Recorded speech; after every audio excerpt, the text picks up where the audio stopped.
Ce qui est vrai du début de la vie chrétienne et ce qui est vrai de la croissance, là aussi, du ministère. Ne pensez pas, s'il vous plaît, que je parle d'une classe particulière de personnes appelées ministres. Ministère est une question d'utilité spirituelle. Tout ministère qui n'est pas d'utilité spirituelle n'est pas un vrai ministère. Et quiconque est spirituellement utile est un ministre de Christ. Par conséquent, dans le plan de Dieu, nous sommes tous dans le ministère. Vu que c'est ainsi, nous sommes tous affectés, nous sommes tous gouvernés par cette même loi. Être spirituellement utile est une question de voir. Vous savez que la deuxième épître aux Corinthiens est la lettre du Nouveau Testament qui se rapporte le plus au ministère. C'est pourquoi, ayant ce ministère 4.1, et quel est ce ministère? Dieu a fait briller la lumière dans nos cœurs. 4.6.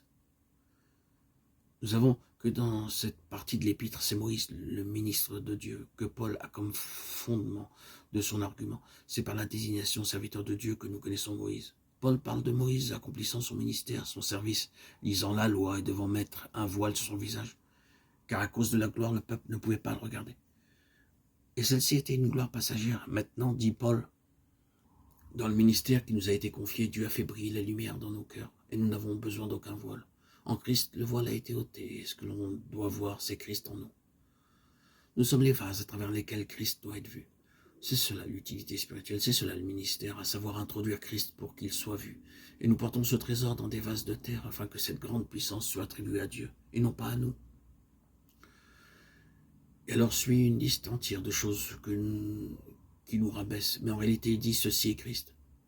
Si nous sommes discrédités dans la détresse, persécutés, abattus, portant toujours avec nous dans notre corps la mort de Jésus, ce n'est que la façon dont Dieu fait connaître Christ. Si nous sommes pourchassés, persécutés, abattus, et que la grâce du Seigneur Jésus est suffisante, et si vous constatez que la grâce du Seigneur Jésus est manifestée à travers cette souffrance et cette épreuve, alors vous dites, c'est un Christ merveilleux. Vous voyez Christ et par nos souffrances, Christ est vu. C'est cela l'utilité spirituelle. Qui vous a le plus aidé?